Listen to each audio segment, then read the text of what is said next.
लोना, खोया हुआ नन्हा सितारा। जमीन से बहुत ऊपर चमकते आसमान में एक नन्हा सितारा रहता था जिसका नाम था लूना। सब सितारों में सबसे छोटा था। इसे झूमना, जगमगाना और गाना बहुत पसंद था। एक रात लूना ने अपनी टीचर से पूछा, बादलों के नीचे क्या है? टीचर ने जवाब दिया।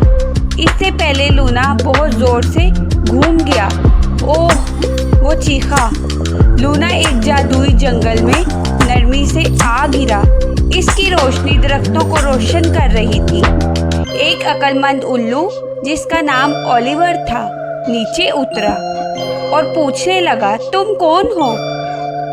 मैं लूना हूँ और खो गया हूँ। लूना ने रोते हुए कहा, फिक्र ना करो, हम तुम्हें वापस आसमान पहुँचाएंगे। ओलिवर ने कहा। और फिर ओलिवर ने बाकी दोस्तों को बुलाया, बेला खरगोश, मैक्स रैकून और रेटिना कछुआ।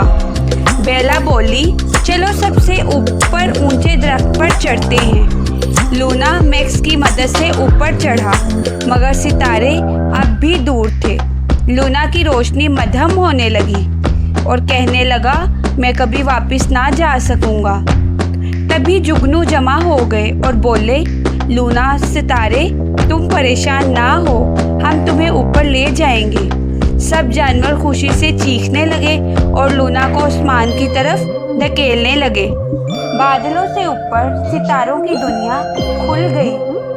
लूना के टीचर ने इसे खुशी से गले लगाया और कहा, तुमने बहुत हिम्मत दिखाई।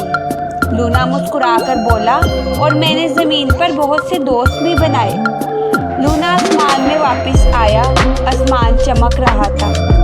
इसके बाद लूना हमेशा ज़मीन के पास जगमगाता था ताकि अपने जंगल के दोस्तों को देख सके। इस तरह लूना को समझ आ गई कि बादलों के नीचे क्या है।